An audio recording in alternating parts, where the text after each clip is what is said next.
Jacques Legros en a choqué plus d'un.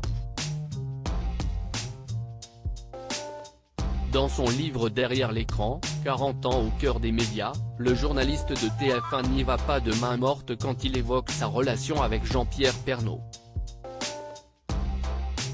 Avoir été son joker pendant 24 ans sans un seul accrochage éditorial est une fierté. Mais je sais que l'envie de commenter mon journal le démangeait.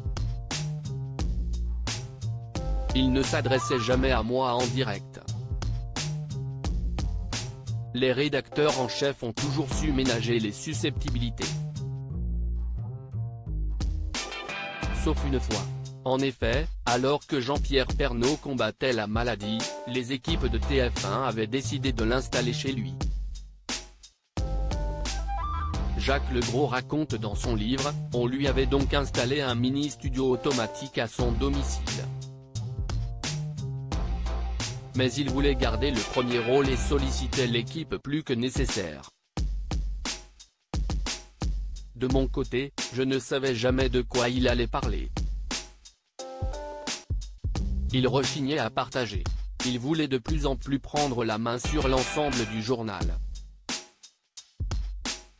Je commençais à bouillir intérieurement, jusqu'au jour où j'ai éclaté, rassemblé mes affaires et repris le chemin du parking et de ma voiture, confie-t-il avant de poursuivre, puisqu'il voulait faire le journal à ma place, qu'il vienne le faire.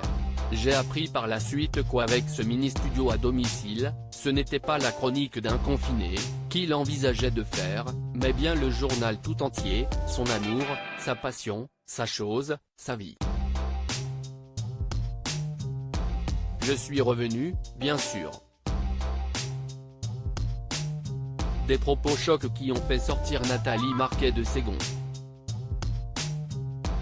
En effet, la femme de Jean-Pierre Pernaut s'est emportée ce mardi 27 septembre 2022.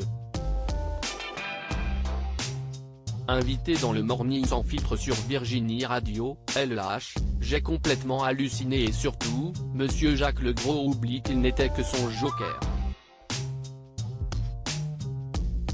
Il se permet de se plaindre qu'à cette époque JP veuille garder la main sur le contenu du journal. Mais si est-ce qui depuis plus de 30 ans a donné le ton du Trésor et à qui on a attribué les résultats d'audience ? Demande-t-elle exaspérée. Nathalie Marquet règle ses comptes très en colère, la mère de Tom et Lou va même jusqu'à déclarer que Jacques Legros faisait des coups de péteux à son mari. Pendant le confinement, Jean-Pierre devait avoir 15 minutes d'antenne. Et chaque fois, Jacques Legros faisait des sujets de plus en plus longs. Vers la fin, il ne lui restait plus que 6 minutes d'antenne. Quel manque de respect pour notre famille en deuil. Moi je me pose vraiment la question, pourquoi ce déballage pour vendre ce livre ? Heureusement que JP n'est pas là. Et franchement il vaut mieux, car on aurait eu un choc. Un souvenir heureux. Afin de faire la promotion de son ouvrage, Jacques Legros a accordé un entretien à Télévision Grande Chaîne. Il raconte alors une anecdote au sujet de la mère de Jean-Pierre Pernaut. Au début, sa mère m'appelait après le JT.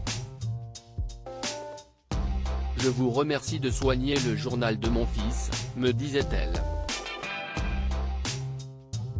C'était magnifique. S'il raconte de beaux souvenirs, Nathalie Marquet ne décolère pas face aux déclarations de Jacques Legros.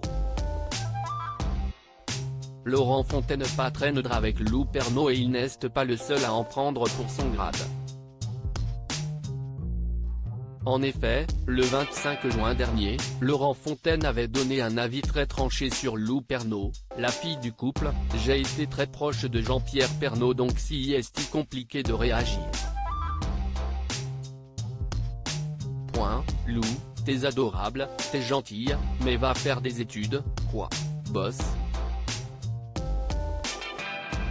Pardon, mais ce que je vois n'est pas très digne et je pense que tu devrais, depuis la mort de ton père, calmer un peu les TikTok, reprendre les études et travailler, avait-il déclaré. Il y a quelques jours, l'animateur avait une nouvelle fois critiqué Lou Pernaut. Lou Pernaut, que je ne connais pas, se montre sur TikTok en disant à mes haters trop méchants, imitation de Lou Pernaut. J'ai juste dit qu'il fallait arrêter TikTok pour elle. Ce que Nathalie Marquet-Pernaut a envoyé sur moi était très violent. Nathalie Marquet, Laurent Fontaine, je te méprise au plus haut point. Des remarques qui ont fait bondir Nathalie Marquet, Laurent Fontaine, je te méprise au plus haut point. De quel droit te permets-tu de critiquer et mentir au sujet de ma fille Lou Pernaut qui vit douloureusement la perte de son papa? Tu la juges sans la connaître, tu ne l'as même jamais rencontrée et tu te trompes sur son âge, elle n'a pas 17 mais 19 ans, et, alors qu'elle s'adresse à sa communauté sur les réseaux sociaux, tu oses dire. Va faire des études, boss. Eh bien le soi-disant proche de mon défunt mari, renseigne-toi avant de vouloir faire du buzz à la télé et sache que ma fille vient de passer avec brio ses examens, une des meilleures de sa promotion, pour passer en 3e année en école d'architecture d'intérieur. Voilà qui a dit.